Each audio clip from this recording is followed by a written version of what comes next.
New expansions for Warhammer Underworlds are finally here.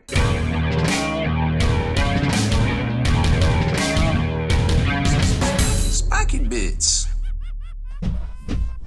Welcome back, Hobby Maniacs. I'm Baer from SpikyBits.com, and today we are going to take a look at the new expansions for Warhammer Underworlds, the Beastgrave season. This is the Wurmspat, and who is this guy? Hrothgorn's Mantrappers. So, got the big fatty ogres and the big fatty Nurgles right here. Now, these are the normal price of $30 US, and they have the sleeve packs and also the dice packs for $12.50, I believe, for both of them.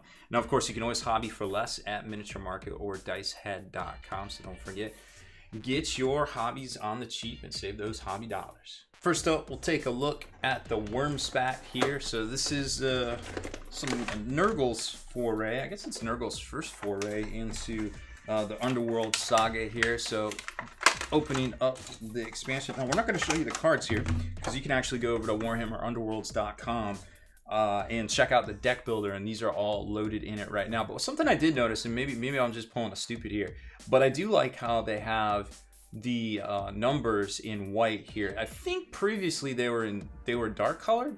I just see it just seems to stand out more to me right now. Maybe I'm just remembering it wrong, but either way, if that is a new feature in Beastgrave, well, hey, that's pretty cool too. 2 sprues in here, and then the instructions so we can check out how easy they are to build. Now remember, for the most part, Beastgrave is, or even Warhammer Underworlds is all ETB. That means easy to build, and they are generally all push fit from what I can remember, thinking back to Shadespire. So they are, as we look in here, so they're all going to be push fit together with like halves, and it looks like Nurgle Lady over here is going to have kind of like an open clamshell area here, so you can actually well, I guess she's going to mount on the base, so you won't be able to see underneath there. So I guess it kind of doesn't matter. And then she's got this crazy, creepy Nurgle disease cat, because let's face it, all cats have the litter paw.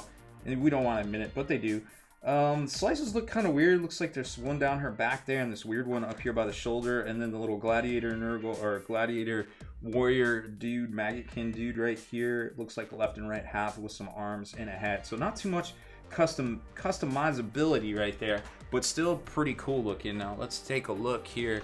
Oh, my printer decided to work. That was nice. Right in the middle of recording. So let's take a look here. Now that we've exorcised the mechanical demons, I swear if it isn't cats, it's some sort of technology trying to prohibit us from doing our jobs here. All right, so here's the first sprue, and yep, definitely some left and right halves right there, but overall it looks pretty well detailed. I mean, there are definitely some flat spaces here on the skin and such.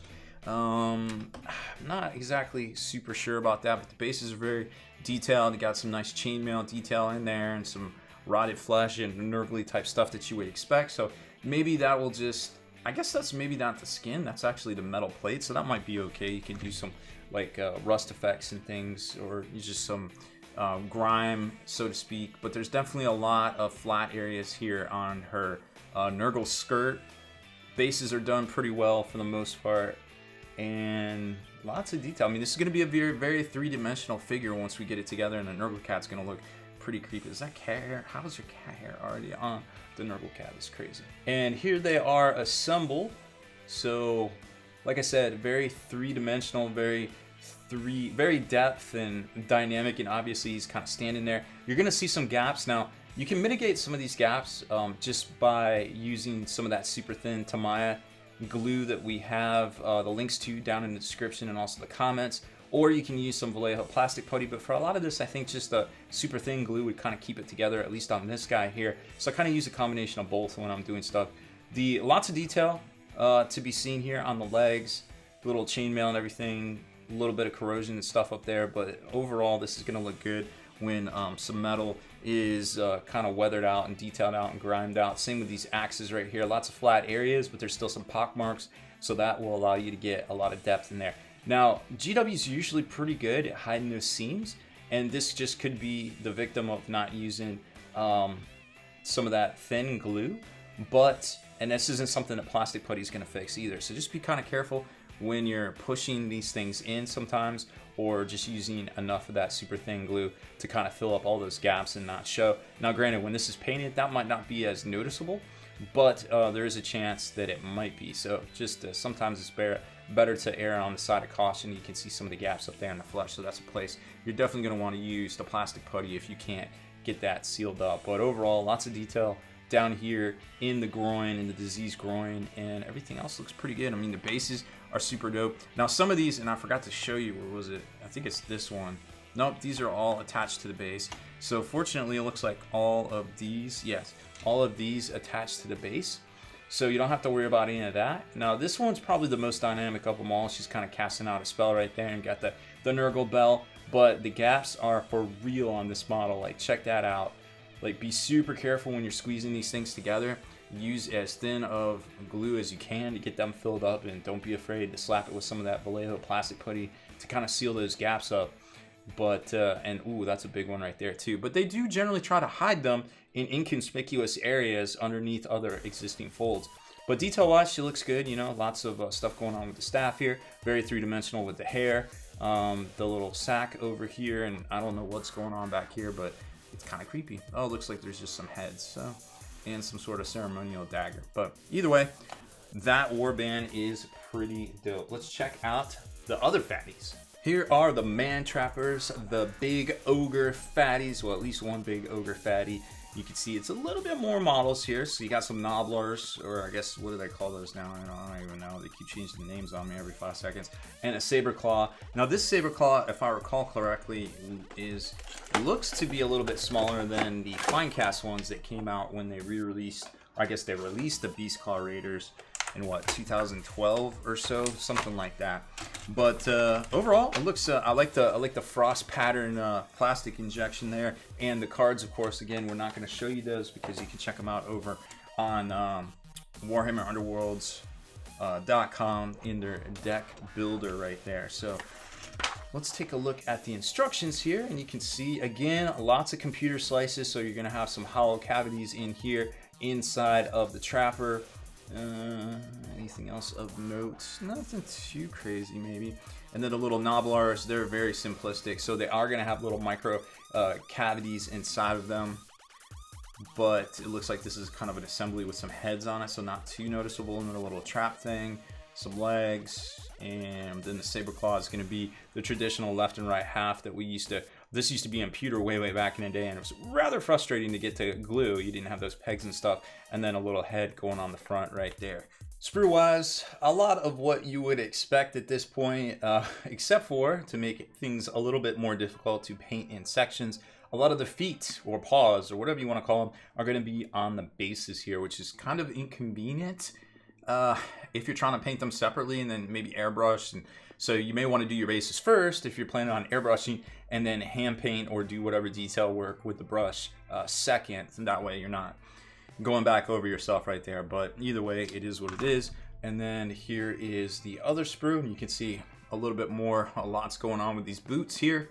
So again, semi-frustrating, but it is what it is right there. Otherwise, you know, pretty good detail on the pelts and all the stuff in here on the ogre, the wood grain on the crossbow, and lots of cool details on the chain here. So let's see how they look all assembled. First up is Mr. Sable Claw right here, and I gotta tell you, this is definitely smaller than the fine cast ones. I suspected that. It does appear to be the case, although I don't have any on me. I actually used the Space Wolf, the Fenrisian wolves, for my saber claws in my Fatties army, which were completely different, and well, they're all over the place. So check out the seam up here. Definitely going to want to use some super thin glue there to get that all sealed up. I'm not sure I'd mess around with the plastic putty there. But dynamic wise and pose wise, I'm just a little worried about this seam right here. It's rather bothersome and quite visible. As far as the nobblers go, these guys are hilarious. They're like the second coming of Nurglings. I love these guys. They are just like so cool, doing all the things without the disease. And I wish I had all the little Nurglings, because they're just super fun to collect and have run around doing all sorts of silliness. I almost imagine them being very similar to the minions. And then here's the guy that's setting the traps, and you know, the little trapper dude. So he's got the little hook there, so he doesn't get trapped himself, I suppose. And then big fatty, big Chongo, check this guy out. So lots of slices on this. You can see one underneath there. You can see one back here. It's pretty well hidden. So I think a little bit, these are just push fit together. There's no glue involved here. So definitely when you use some of your super thin glue, it'll work out a lot better than just this push fit. But if you just want to get them together and on the board, well, hey, this will work too. So very, very cool. Now, as far as sizing goes, to the normal ogres out there, you can see that they are pretty on point, although he is a little squatty, you know, because he's taking aim with this little crossbow trap harpoon gun thing that doesn't exist until now, but I love it. And this guy over here, well, he's probably about a 20-year-old. When did these come out? 2004?